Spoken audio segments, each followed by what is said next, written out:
Three main distractions I hear people complain about during psychedelic journeys and ways to avoid having those distractions ruin your journey. Hi, everybody. My name is Jill. Welcome back to the Journey Sage. And this is the channel that I wish had been around when I was going through my psychedelic assisted psychotherapy to heal my PTSD.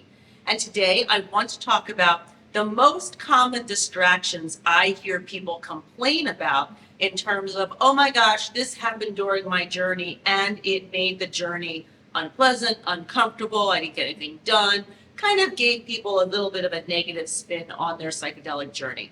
Basically, for me, the three main complaints I hear the most are somatic, emotional, and the environment, the music. So let's get into it. So the first one, somatic. There's a good number of people out there, myself included before I started my therapy, who have their bodies completely disconnected from their brain. I basically ignored my body's signals for most of my life. So the idea of going into a psychedelic journey to work on my subconscious and then having a somatic experience, I can see how that would be a little disruptive. So sometimes I'll see, even when I'm facilitating, I'll see people having to stand up, I'll see people having to vocalize, I'll see people like me with temperature issues. If there is something you need to do physically, and what I hear most about it being a distraction is that people don't want to get up. They don't want to disturb anybody else's ceremony, space, or experience. And so they just kind of get distracted with it. They don't know to ask the medicine what that somatic experience is. And so they just kind of stay focused on it and they get a little distracted. Here's the thing. First of all, understand it might very well be part of the process. Get curious about it. Ask the medicine what's going on. It may or may not answer you. It might not. Sometimes that somatic experience is too young to be able to answer you. So get super curious. And then also, do not hesitate to flag down your facilitator and ask for help. If you're super cold, ask for a blanket. If you're super warm, ask for some water. If you need to get up and move your body, ask for some assistance.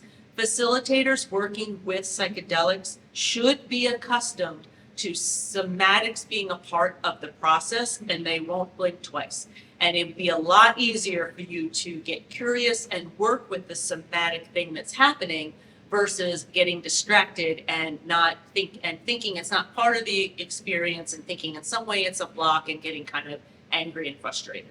All right, now, the second thing that people find to be distracting is ironically the whole reason why they're there, but they might not realize it. I've heard people say that, well, yeah, and some tough stuff came up and I couldn't get around it and I didn't want to deal with it. And it was just so distracting because it was just there and it wouldn't go away.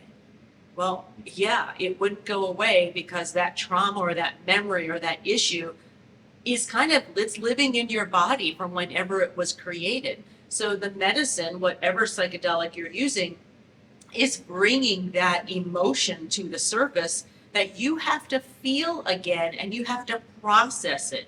It is not a distraction. You want to get curious. Okay, why are you here? I had an awful journey in October. It took me right back to my mother's attempted suicide with a shotgun. It took me right back to how my family treated me afterward. It took me right back to not even crying because I couldn't get comforted by anybody. Look at my face, that desperate feeling of being alone and isolated. I had to relive those emotions to understand part of my hesitancy with making connections with people as an adult, because I was like, well, as a child, I learned that wasn't available. So experiencing those emotions, I had to get curious about them. I had to feel them. Very uncomfortable. A lot of people would consider that a distraction. Oh, why is that emotion coming up? I'm here to work on my connections with people.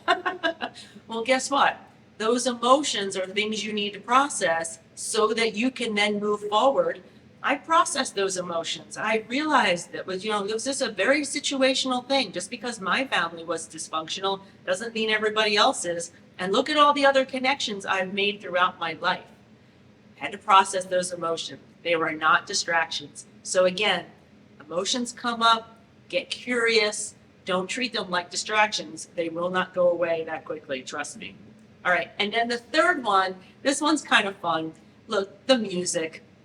I tend to not be a music girl during my journeys, but in ceremony, when I'm, with other people, music is part of the whole thing. It's, in therapy, music is kind of like a very small percentage of the whole experience in my experience, but when you're in ceremony, it's kind of a big part. And I'll be honest with you, I take earplugs with me. I have my eye mask, I have my earplugs. Do not hesitate. You will not offend anybody. This is your journey. If you need to take noise canceling headphones, or if you need to take an eye mask, or you need to take a pillow to put over your head, I find sometimes people will be like, oh my gosh, the music, I couldn't stand the music, or that music was just the same music over and over and over again. We all have different musical tastes. For me, I don't like the distraction at all. I just like to go inward and really focus on me. So that's why I use the little foamy things are usually enough for me, because I usually kind of go away the furthest place from where the music is playing. So don't let music be a distraction. Plan for it. Go in, see if you like the music. If you don't, put your little ear things in. Do not bring your own headphones and then be a disruption to other people. No, don't do that. I'm just saying, don't let the existing music that might be playing be a distraction. Maybe get noise canceling or get the little earplugs so that you can go inward in some way, shape, or form. But don't take your preferences from music and have that impact anybody else in ceremony. And then again, facilitators shouldn't have any sort of issue with that. Some people like silence, some people like music. They're trying to create as much of a beautiful, cohesive experience. And for most people, it works great, and sometimes it doesn't. So there you go. Those are the 3 distractions I hear about the most: the somatics, the tough emotions, and the music. And I hope I've made it clear the somatic and the tough emotions are usually part of the process. And the music, hey, just make some plans in case you don't jive with the music, and you should be good. So there you go. As always, if you want to hear more about my actual therapy experience of healing PTSD with MDMA therapy, you can head on over to Amazon. That's where Rescuing Jill memoir is, and my intention setting workbook to help you if you're going on your own psychedelic journeys. And as always, head on over to thejourneysage.com, because that's where I have a bunch of resources. I think on a weekly basis, I'm putting 2 or 3 resources up on that website for folks. And so with that, until next time, take care.